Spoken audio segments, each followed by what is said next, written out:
And my fear is we are going to have more and more capital leave Canada if we don't stop taxing the people that create jobs and the people that drive our economy. Because I've dealt with a number of high net worth people over the years, and none of them begrudge paying tax. But they all hate paying too much tax.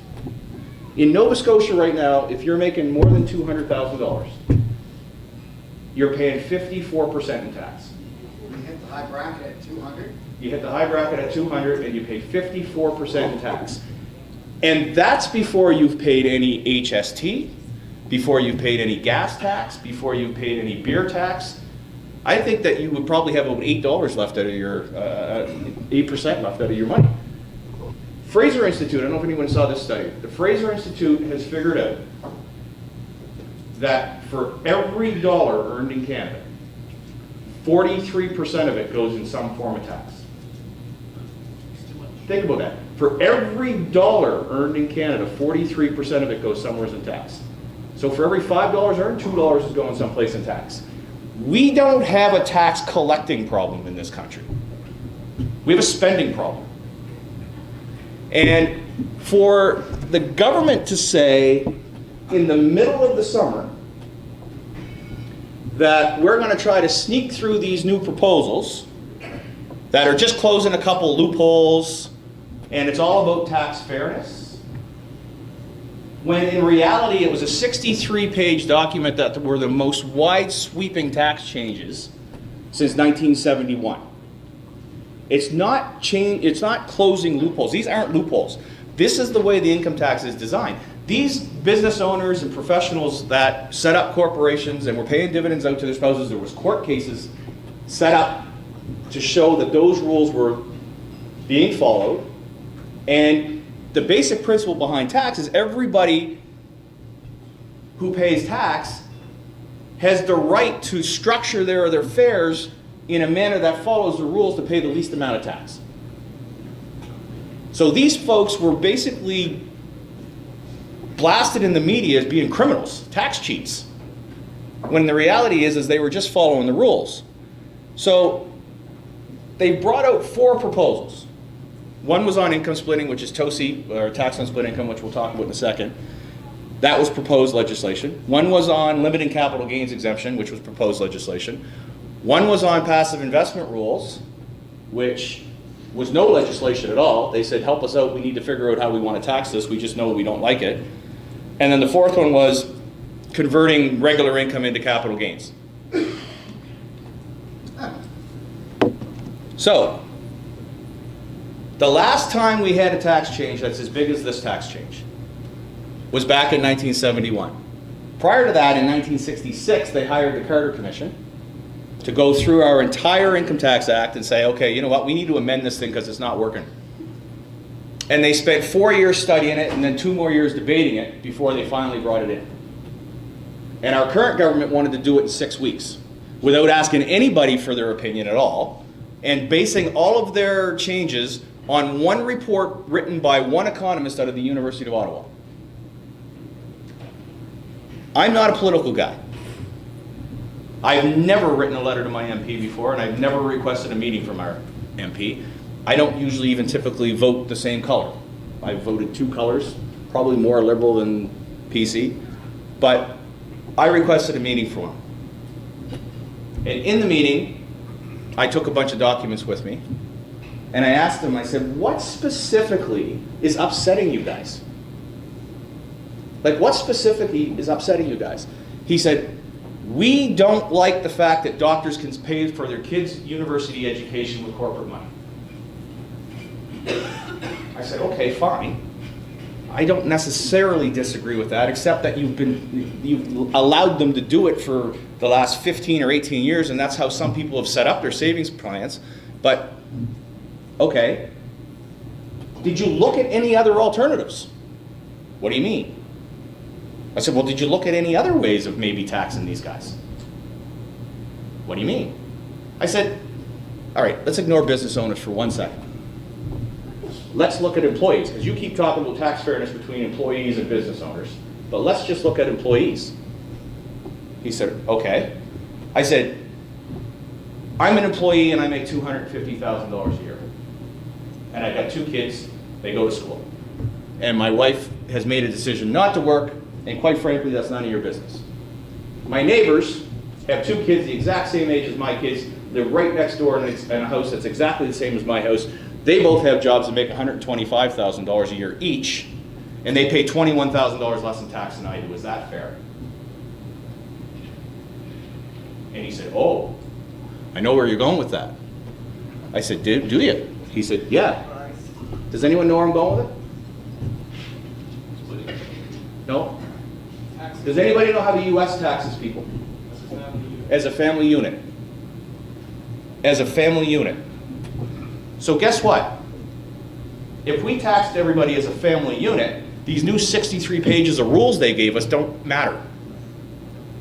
Right? They don't matter. And I said, you know what? We don't need a more complicated income tax system. And we probably need a bunch of reform because it's way too complicated. When the average person has to pay someone like H&R Block to file their tax return for them, our tax system's too complicated. Because 80% of the people shouldn't have to do that. And he said, well, is that your recommendation? I said, no, it's not my recommendation. My recommendation is you looked at something else other than one option. I said, do you know how much income splitting saves somebody? He said, what do you mean? I said, let's pretend for a minute I got $500,000 in income and I actually can get $200,000 to my wife. Do you know how much that saves? He said, no. I said, how can you possibly say no to that? I said, well, I'll tell you, because I did the math and it's $31,009. Oh, he said. I said, you're talking about reasonableness test on dividends. Are you actually going to go challenge a $30,000 dividend? Because you wouldn't have to do very much inside of a company to get paid $30,000. I mean, that would, and how many auditors are you going to hire to go run around and try to challenge $30,000 dividends? And he said, okay, what's your point? I said, well, of that $31,000, the first $15,000 in tax savings is in the first $30,000. And if you go to $40,000, it's 67% of that.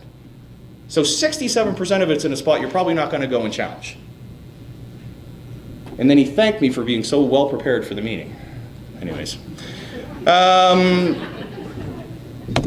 So, you'll notice that on October the 16th, they abandoned number 2 because it was way too complicated. And you'll notice on October the 19th, they abandoned number 4. Now, without getting into the specifics on number 4, if they had kept the rules that they had proposed in number 4, you would have, if you had a family business, you would have been absolutely forced to pay 47% tax on the transfer of that business to your kids. Otherwise, you would have been getting charged double tax and would end up paying 75%. And if you'd sold those shares to somebody outside your family, you only would have paid 25%. And it would have been impossible to get around it. So every company, it would have been really good for selling life insurance because now all of a sudden there was a great big increase in tax liabilities on family businesses that were staying inside the family. But that's absolutely ridiculous.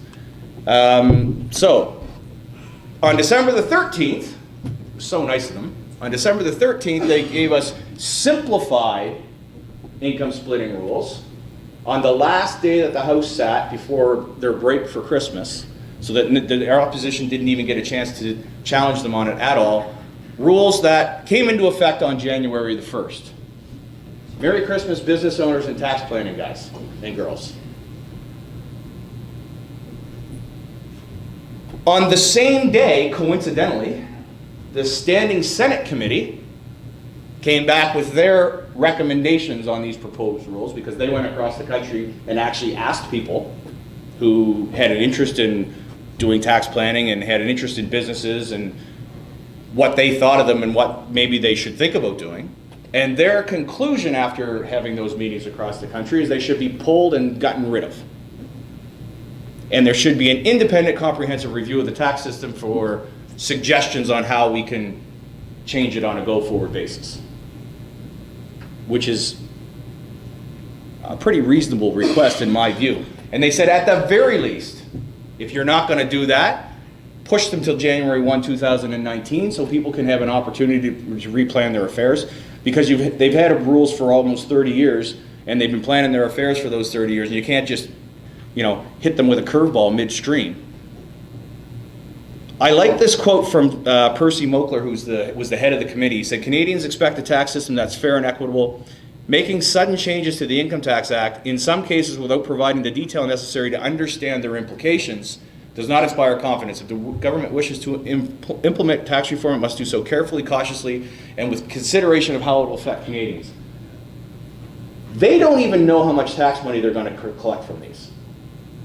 They asked our finance minister, when they were talking about the passive income rules, well, they asked him two things that I found amusing. The first thing is how much extra taxes are you going to collect from these passive income rules? And his answer was somewhere between 2 and 9 billion. So in other words, we have no idea. Somewhere between 2 and 9 billion. Then they asked him how much these rules would affect his own personal situation and how much extra tax his family would have to pay. And you know what he said? "I haven't done the math." You know why you haven't done the math? Because it doesn't take very long to figure out that it's zero. Zero. Because these rules do not affect public companies. And they also don't affect private companies that make so much money they don't have a small business deduction. So all of their buddies that are all super rich people, these rules don't affect them. They don't care about them. But they frame them as being rules to tax the rich people, and they're not. They're actually rules to tax the people that are trying to get rich. Make sure they don't. And make sure that they don't. That's exactly right. And I'll give you an example. Why do mutual funds exist? What was the basic premise behind when mutual funds were created in seg funds? Letting everybody get investments. So they could have like a balanced portfolio, right?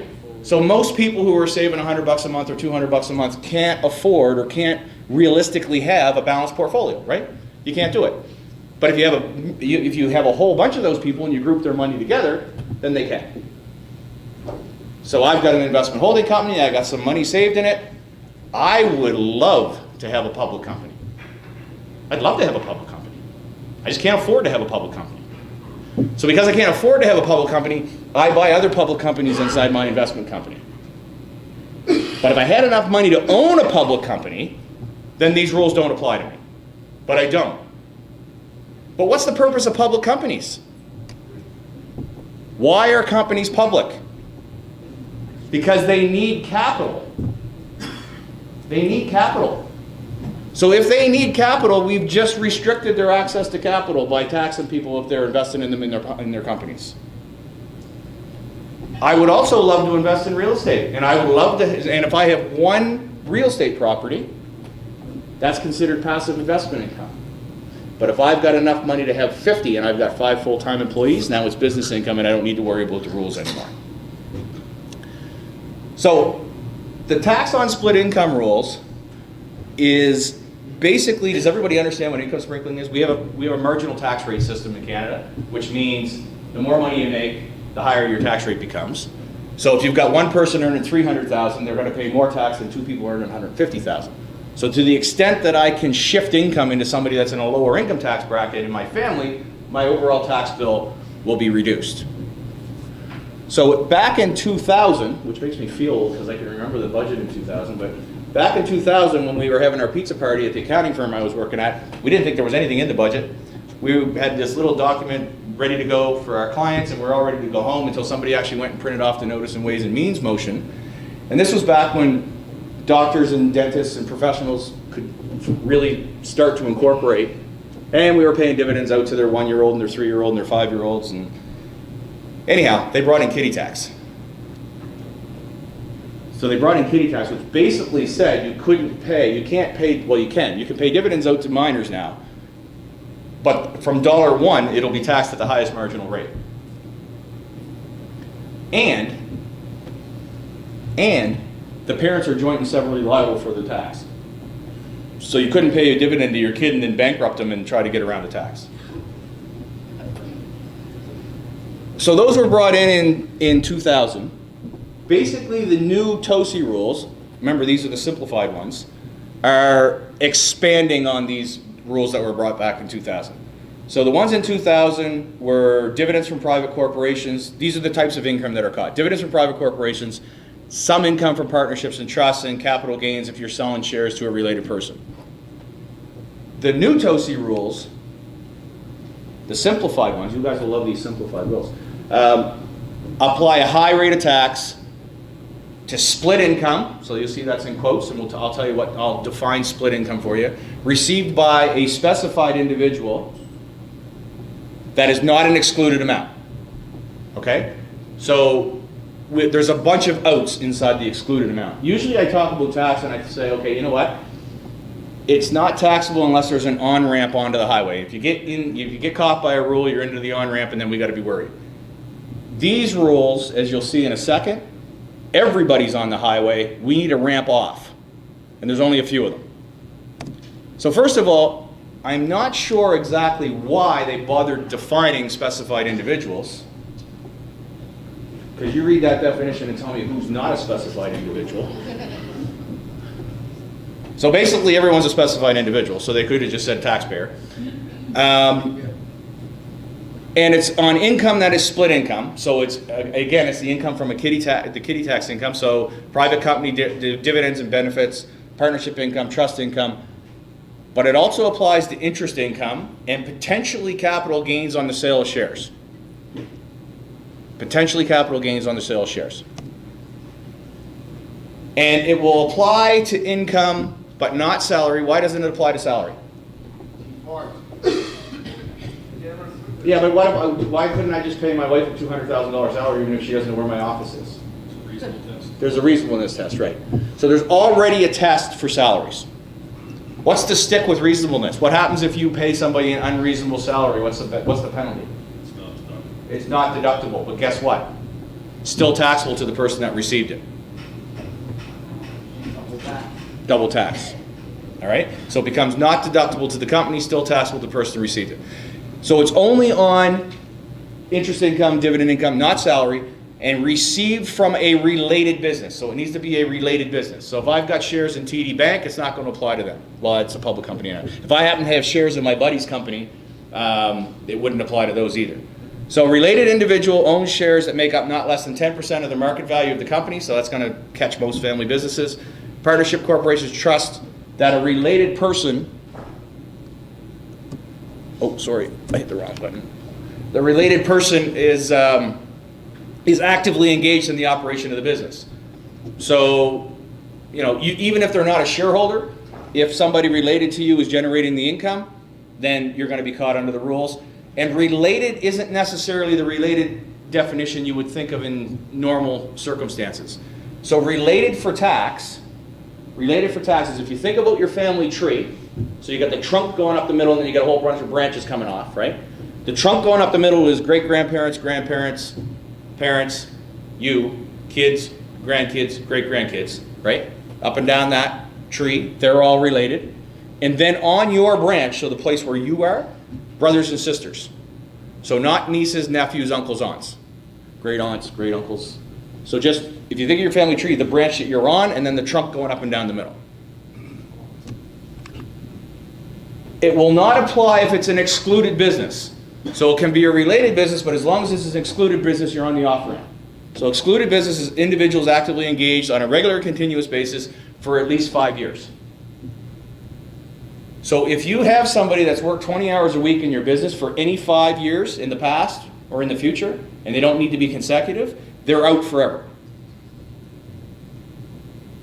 Now, they have to also, in any 1 year, they have to be regularly and actively engaged on a regular and continuous basis. And that is defined as 20 hours a week on average. You can still arguably get into this off-ramp if somebody meets that actively engaged test and doesn't work 20 hours a week, but you're going to have to get into a fight with them as to whether or not they actually meet the actively engaged test. And it'll probably be 10 or 15 years before there's court cases that will kind of define what that means. It also doesn't apply to, is there bad feedback from my mic? I feel like it's buzzing. They do not apply to excluded amounts. So there's also 4 different age groups that we need to think about. So under 18, 18 to 25, 25 and over 65. If you're under 25, if you've received property as a result of a death of a parent, it's an excluded amount. So I inherited shares from my dad that passed away. Those shares will be out under the TOSI rules. Or if I've received a property from anybody and I'm in university or I'm disabled. If you receive the shares as a result of a marriage breakdown, you're out from the TOSI rules. This is not a joke. I have been asked by 3 different people, does that mean if I get divorced, I can still pay dividends to my wife? I said, well, she wouldn't be your wife anymore. He said, yeah, but I get out of the rules. I said, yes, you get out of these rules, but I'm not sure you want to go down there, but anyways. And they're also, if it's capital gains triggered in their QSBC shares, or capital gains triggered as a result of death. Which is good, because if you had a capital gain triggered as a result of death, so let's say I got an investment holding company that my wife and I own 50-50, but she didn't really have anything to do with the income that was coming into it, arguably on her death, instead of having a capital gain, we would have had a deemed dividend at the highest rate. So it's good that they recognize that people don't usually plan to die. And any amounts received by spouses that are over 65. So basically that's to match up with the pension splitting. So if you're under 18, the kiddie tax rules apply. If you're in between 18 and 24, so if it's not from a related business, you're out. If it's an excluded business, you're out. And you're also out if you've actually contributed capital to that company and you're receiving a reasonable rate of return. If you're over 25, basically all those rules are still the same, except that if you have shares and they're more than 25% of the, if you have shares and they're own more than 10% of the fair market value of the corp, you can be out, provided that it's not a professional corp, or a corp that does services, or 90% of its income comes from services, or if it's from a business where 90% of its income is from a related business. And basically those last 2 are just to stop some games that were being played, except that the service corp one really doesn't make a whole lot of sense to me, and I'll give you a quick example as to why. Let's pretend my wife and I own a corner store, and we've owned it for 25 years, we're 50-50 owners, she doesn't really work in the store, but we pay dividends to each other over the years, split income. That would be fine. My wife and I own a barber shop, 50-50 that we've had for 25 years. She doesn't really work in the barber shop, but I make 90% of my money for providing the service of cutting people's hair. Now those shares are caught. They haven't defined what a service company is specifically, so I think that will be another place where there'll be court cases needed to. You think you're mentally disabled because you can't understand any of this. You could, but there's no out for being mentally disabled. You said disabled. Disabled only if you've received shares from somebody as a result of death. Oh. I thought it was just disabled. Yeah. No. So basically, at the end of the day, what do you guys need to know about all this? You can see that the simplified rules are still very complex. Can we agree on that? There's a lot of uncertainty in the definitions. I would suggest to you what you need to know is, I think that there's a lot of clients out there that their accountants are like bookkeepers and aren't really tax planning accountants. And I think there's going to be a lot of people caught by this because they don't really understand what it means. And they've done it for years, they're just going to keep doing it. And so if you have clients that in the conversation with them, they happen to mention that they're paying dividends out to family members, you might want to tell them they should go and check to make sure that that's still a good thing to do. And if they don't have an accountant that can help them out with that, maybe you can provide them with a recommendation of somebody. There's still going to be able to be some income splitting. I just think it's going to be really narrow where that can happen. And I also think there's going to be a lot of people that say, you know what, we're just gonna pay a dividend out for 30,000 bucks and see what happens.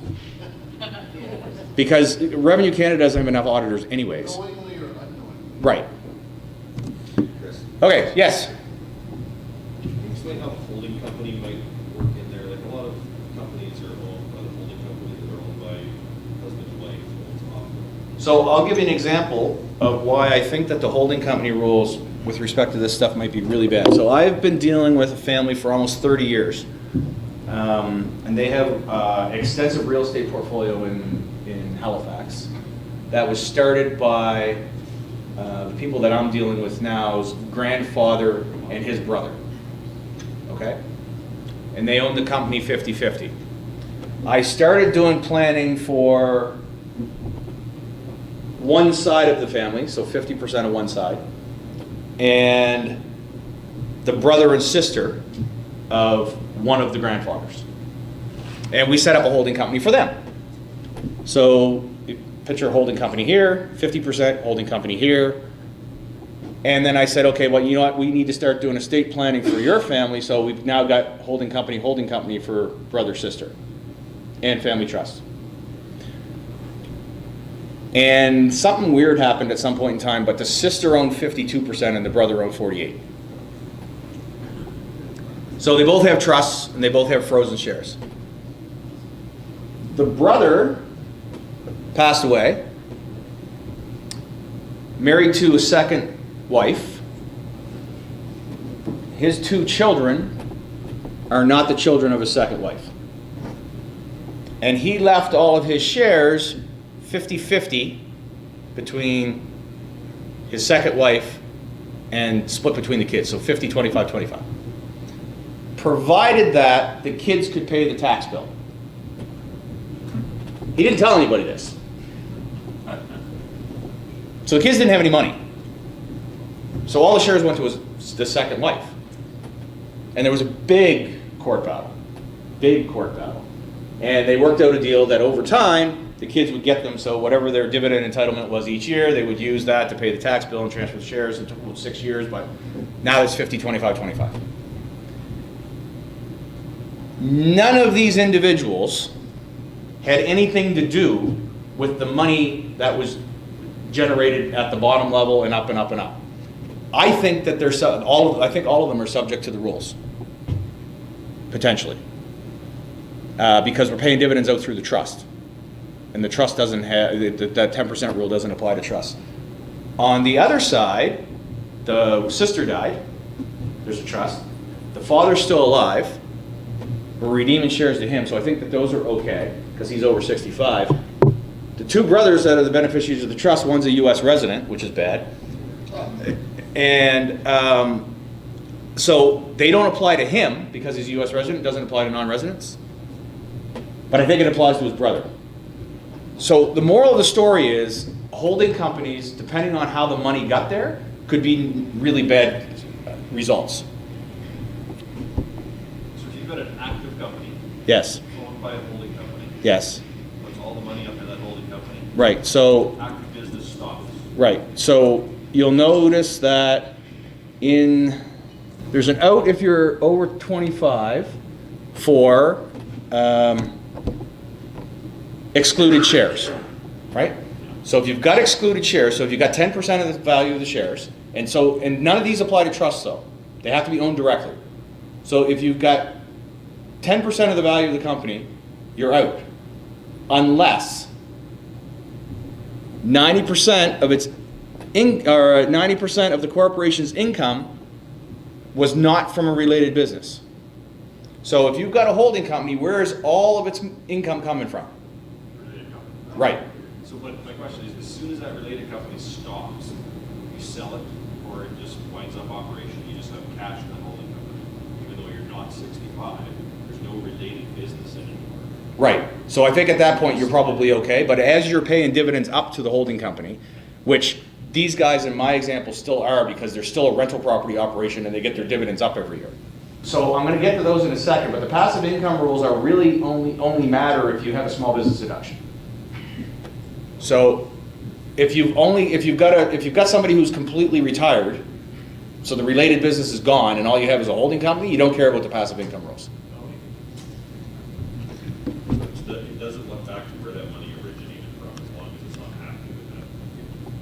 It looks back to the source of the income in that year. But if previous years they don't pay. Yeah, that's what I think is right. Now, there's different tax lawyers with this family on both sides, and it's still not entirely clear. Well, I think in your example it is clear, but with this rental property stuff, I'm not sure exactly what the result is. But I think once you have severed operations, then I think you're okay. Because now your income is not, but you still have to meet the 10% test. So you still have to have direct shares. Okay. So passive holding companies. Anyone that was at my presentation in January knows that what they were talking about doing for passive income was basically getting rid of the refundable tax system. And which is interesting because the Carter Commission had actually recommended that they did that, and they threw it out because it was too complicated. So if you think about what they said they were going to do, they were going to grandfather all current passive investments. They were going to let you earn $50,000, and then anything over $50,000, they were going to get rid of the refundable tax system. So in theory, that doesn't sound too bad, except that nobody who's ever prepared a tax return had anything to do with those conversations, I can guarantee it. Because you would have had to have a grandfathered pool that you would have had to track. You would have had to track a pool that was earning $50,000 in income, and then you would have had to track a third pool that was over top of that. And I don't know how you allocated the income in between all those pools. Because you think if you just had a big investment portfolio, how do you decide who gets the dividend income and the capital gains income? And so anyways, why they decided they are upset with passive investment inside corporations is because of this. They keep comparing it to employees. And basically, if you earn 3% over 10, 20, and 30 years, if you're earning 3% in a corporation versus 3% personally because you got less money to invest personally because you paid higher rate tax, then you can see you've got significantly more assets inside of your corporation. What's the one flaw in this analysis? You're self-employed, you have more risk. Well, You still have to pay tax coming out. you still have to pay tax coming out, right? So the only reason that green number is bigger than that yellow number is because at some point in time in the future, the government's going to get the rest of their tax. We've just deferred it. We haven't made it go away. We've just deferred it. So if the person with the green column there wants to buy a Lamborghini, or wants to buy a villa in Tuscany, or wants to go on a 6-month vacation in Hawaii, they need to take that money out of the corporation. All of that tax is going to be triggered, and they'll be back to being the same. Anyways, the good news is that on October the 17th, they announced that there was going to be a $50,000 threshold. In the budget on February the 27th, they told us what the rules were going to be, and they were going to abandon them because they were too complicated. Good. But they brought in these new passive income rules and no grandfathering. So there's no grandfathering. Any investment income you're earning in 2018 is going to affect your small business deduction in 2019. So, if we've got $50,000 or less of investment income, there will be no effect on your small business deduction. For every dollar over $50,000, you will lose $5 of small business deduction. So for instance, if we've got $75,000 of investment income, our small business deduction will now be $375. So provided we only have $375,000 in income, it doesn't matter. But if you've got $500,000 or more in income, and you earn $150,000 of investment income, your entire small business deduction is gone. So what does that mean? Well, first of all, what is aggregate investment income? What does it even mean? So right now we have an aggregate investment income calculation for purposes of determining refundable dividend tax on hand, and it's passive rental income, so if you've got less than 5 full-time employees, net property income, which is interest income or foreign income, and taxable capital gains, which are reduced by net capital losses. That's how we calculate that today. For purposes of these new passive income rules, we have an adjusted aggregate investment income, which is basically everything that I just said, except that it's adjusted for taxable capital gains and losses if you sell shares of a qualified small business corp, or if you sell a building that was principally used in an active business. What does principally used mean? Well, if I've got a building, say, that I need 60% of it for operations and I rent out 40% of it, that's principally used. It needs to be more than 50% used in an active business. But if I've got a building that I'm only using 25% for my business and I'm renting out the other 75%, it's not used principally, so it would not fall into the out. The second bullet there makes no sense to me whatsoever. If I had $100,000 in capital losses in 2018 and no capital gains, I can't use my capital losses. But in 2019, if I have $100,000 in capital gains, I can carry my capital losses forward and wipe them out. But the $100,000 is still going to count for this rule. The $100,000 is still going to count for this rule. So you cannot reduce your capital gains from capital losses of other years. So if you have a big loss and you have gains, before the end of the year, trigger your gain, even if you buy the property back. Or if you've got a big gain and you know you're going to have you got a loss, maybe you want to trigger your loss so that you're matching them up in the same year. Dividends from non-connected corps are added. So you'll notice on this previous slide, it's only interest income and foreign income. If you've got dividends from non-connected corps, i.e. public companies, that's going to get added to the definition. And any income from non-exempt life insurance policies. The reason why I like the fact that they've specifically said that they're going to add income from non-exempt life insurance policies means they thought about inclusions of insurance policies that aren't exempt, or that are exempt. Meaning they've basically given a green light, in my view, to have a life insurance policy that doesn't have any taxable income associated with it each year. You also need to understand if you're withdrawing money out of a life insurance policy, that's going to be active or passive income, or if you've got annuity payments, the taxable portion of annuity payments. So I've got Nova Scotia highlighted because that's where I'm from, but you can see Alberta's up top.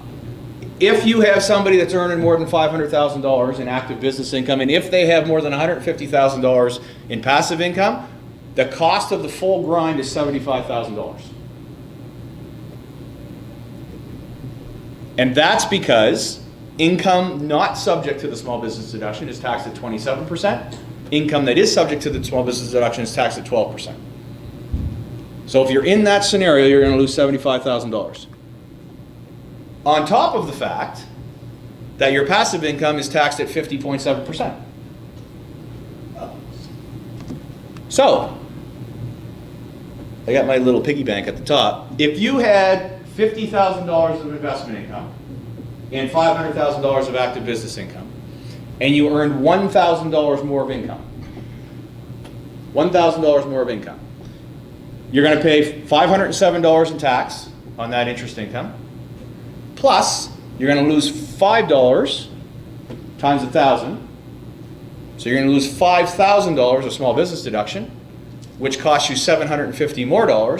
So that $1,000 in income is costing you $1,257 in tax today. That's really good math. $1,000 in income is going to cost you $1,257 in tax in Alberta. You'll be happy to know that that number is $1,457 in Nova Scotia. So what does this mean? Well, most people just take dividends today, and I think that your annual strategy using rules of thumb is going to change a little bit, and I think you're going to see a lot more analysis done in terms of whether you should be taking salary or should be taking dividends. Because, and I think you're going to see a shift back to salary, and the reason I say that is, if you take $100,000 out in salary and had $500,000 in income, now you only have $400,000 being used against your small business deduction, which means you can now earn $65,000 in income before it hurts you. Or you may consider paying out a bonus or management fee out of investment income, which I'll show you in a slide. And we're also going to be looking for tax deferral strategies on investment income. So permanent life insurance is going to be a great way to hide money. Corporate-owned CI with return of premium. If you're otherwise going to lose your small business deduction, even if you just get your money back, and having CI is a good idea anyways, then you can save that $1,257 a year in tax, and maybe corporate class mutual funds. So, with compensation planning, how much time do I have, Andy? Okay. Our annual compensation planning, so this is if somebody had no other income, and we've got $150,000 in our corp. We may have said, okay, you know what, we're just going to turn around and pay a dividend out. I got these in Nova Scotia. So the corporate tax rate is 13%. So 19.5. You have $130,000 left to pay as a dividend. If you had no other income, you pay $31,000 in personal income tax. You got $98,508 left. If you just paid yourself out a salary for $150,000, so now our corporate tax is 0. Our personal tax is $51,000. You also have to pay CPP. So basically the integration works perfectly except for CPP. Because if I didn't have to take off that $4,461 from CPP, those numbers would be almost the same, right?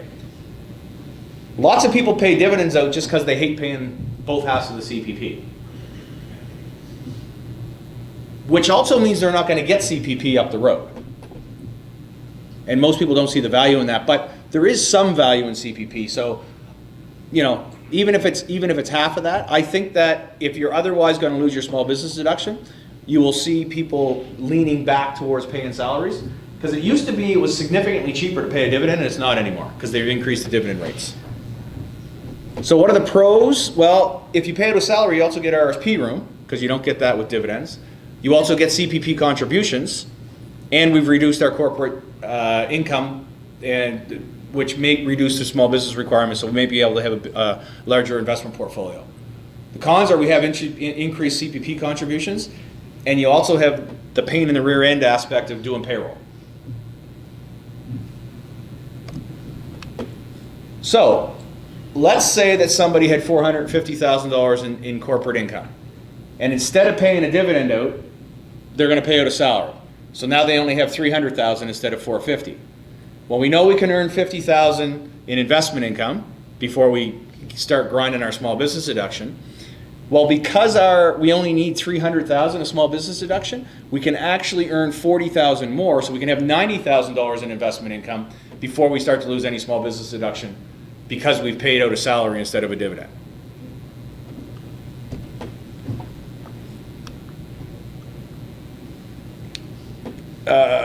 These are in passive investment rates, and it used to be that passive investment income, there wasn't that big of a cost to earning passive investment income through a corp. Well, now there is. Now, these are Nova Scotia rates, so there's actually a 6% cost of earning passive investment through Nova Scotia. I know it's the worst province. Alberta's is probably a little bit closer, so it might not be as big as the arbitrage as it is in Nova Scotia. I do have those numbers. I should have updated the slide, sorry. But I would say that it's still probably more costly to earn an investment income through the corp, just because the passive investment rate hasn't come down and the personal dividend rate's gone up. Okay, so this just kind of gives you an idea of how much you could earn in dividends or interest income, how big of a portfolio you could have, depending on your investment rate, before it started to affect your small business deduction. So basically, if you're only earning 3%, you can have $1.6 million in investment portfolio before you get $50,000 in income. If you're earning 5, that's the million that they kind of are okay with. If you're earning 7, though, you can only have $714,000. So with the argument, I haven't heard it said anywhere, but the small business, small doesn't really affect, but this medium bracket that's on the growth surge, where they're trying to build up to buy another building, buy more farm. Exactly right. That's one where it's killing. Exactly right. But I haven't heard that much about that going, okay, like this is these people that have been trying to save to do this next venture, that's the problem. Well, and what the response to that is, we'll let you save $1 million, but not more than that. Yeah, it just doesn't make sense. It doesn't make any sense at all. I agree with you 100%. But This shows you, though, the difference that you can have if you've now got a balanced portfolio instead of one with pure interest income or pure dividend income. So if I've got 30% in interest income, 30% in dividends, but 40% are in gains and all my gains are deferred because I'm not trading my portfolio, if I'm only making 3%, I can have $2.7 million in investments before it starts to affect my $50,000 to grind to the small business deduction. Even if I'm making 9%, I can still have a $925,000 portfolio. What this doesn't take into account, though, is the year that you trigger some of those gains. So as long as you're deferring the gains, you're okay. But once you start triggering, so my fear in that is all of a sudden the tax tail is going to start wagging the investment dog, which I don't like. Because you should make investment decisions based on investment decisions. You should take into account tax, but it shouldn't be driving your decision. I mean, if you've got a stock that's gone up 700% and it's time to sell it, sell it. Because even if you lose 50% in tax, it's probably better than losing 80% of its value if it comes crashing back down to earth. There's always going to be a lag, right? It's on last year's gains. Correct. Right. So it's whatever the income is in the previous year affects your next year's small business deduction. So when you're doing your planning in your next year, you'll know what your income was the previous year. Okay, I'll give a couple quick examples. Got a 36-year-old neurologist. Currently, they have $650,000 in their corp right now. They're currently saving $100,000 a year. They got a balanced portfolio, earning 6%. They're triggering 25% of their gains annually, and they also need another $1 million of life insurance. So if they continue doing what they're doing, right now today, they've only got $31,500 in investment income, but by year 5, they're going to be over. Right? So by year 5, they're going to have $54,000. It's going to be really difficult to fix any of these problems in any one year, because you can't jam a whole bunch of money into a life insurance policy, or you probably don't want to do a whole bunch of triggering around with your investment portfolio. But if you've got someone who's only got $650 now, we can do a bit of planning. If instead of putting $100,000 a year into an investment portfolio, we take $23,000 a year, which happened to be the premium for a whole life policy, and put it someplace else, instead of earning our 3% interest income on it, you can see that by year 5, our interest income would have otherwise been, well, maybe you can't see, but yeah, at year 5, our tax would have otherwise been $4,000. Our investment income would have been $4,000 on that piece, which is just enough to keep us underneath that threshold. And on a go-forward basis, we're removing more and more money from that pool. And we've still got a good asset there for retirement planning if we need it, or for estate planning. So if you think about, if you could earn 3% interest, so the green line is if you didn't have to pay any tax at all. You can see how compounding over a long time, that green line gets pretty big. But you do have to pay tax, so you actually only have the dark green line, and you haven't got it out to your kids yet from an estate planning standpoint, so they actually only get the red line instead of the top of the light green line. But if we bought a permanent life insurance policy instead, that red line's still the same, and the blue line is what goes out to the kids. And we've kept money out of that passive investment pool. And if we've been earning 3% interest income, the cash that we have available to us is the blue line instead of the red line. So the guy's 36. At year 17 is kind of the break-even point where he's actually going to have more cash in his policy than he would have otherwise had in a bond anyways. I've also got a 50-year-old dentist who we're looking at getting some critical illness for. We want to replace 1 year's income, so we say, okay, you know what? Let's get you $500,000 of critical illness insurance. So the breakdown on premiums are, with 50-year non-smoker, it's about $9,200 for the base premium. Return of premium death is $570. The policy fee is $75. Return of premium on surrender is $18,900. So we've got $18,794 in premium.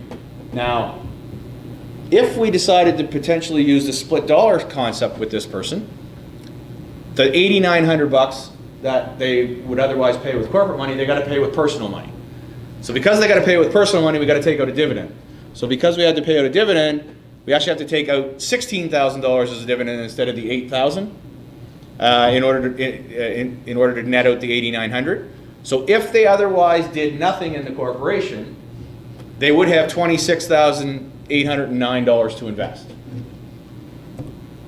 So instead of investing that $28,809, we're going to put it into the critical illness policy. Let's fast forward 15 years. In 15 years, the return of premiums were $281,921. In order to get that same money out to the shareholder, we would have had to earn 4.9% in the GIC. If they don't get sick. Now, the downside to this strategy is if they do get sick. Because what have we done if they get sick? We've paid too much tax. Because if they get sick and we've been paying for the return of premium inside the corporation, we wouldn't have triggered all that personal tax along the way. And because the corporation owns the policy, they don't actually get $500,000, they only get $263,000. So the split dollar concept can work, but the downside is it's not as good a deal if you get sick. It's a good deal if you don't get sick, but not as good a deal as if you get sick.